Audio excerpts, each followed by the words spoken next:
Mariing binweltahan ng palasyo ang mga pasaring ni Senator Amy Marcos tungkol sa umano'y ICC sa Malacanang.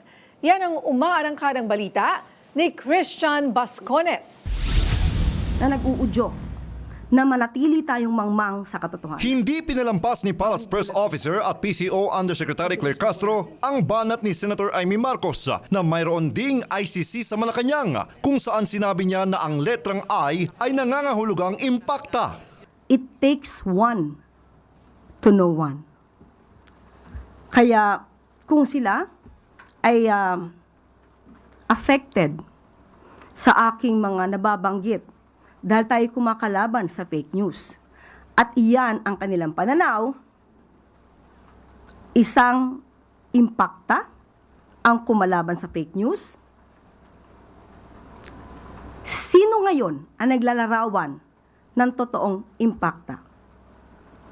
Yung gumawa ng video, yung kasama sa video, yung nag-direct ng video. Yun ang masasabi nating totoong naglalarawan ng salitang yan. Dagdag ni Castro, hindi niya inaagaw ang korona sa bansag na impakta. Walaan niya siya sa kalingkingan ni Senator Amy at ng kanyang grupo para gumamit rin ng naturang salita. Samantala, tila pasaring din kay Vice President Sara Duterte ang pahayag ni Castro patungkol sa mga hindi nagbibigay respeto sa sona ng Pangulo. May mga tao na ang nais ay manatiling walang alam. Mangmang ang mga kababayan, mas madaling maging or manipulahin ang mga taong walang alam.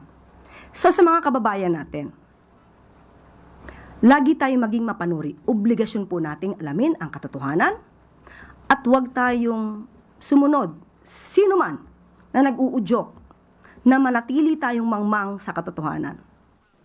Ayon kay Castro, ang paggalang sa SONA ay paggalang din sa konstitusyon. Hinimok niya rin ang publiko na maging maalam at suriin ang katotohanan bago magpaniwala sa anumang nakikita o naririnig na mga impormasyon. Ako si Christian Bascones ng PRTV News, nagseserbisyo para sa Pilipino.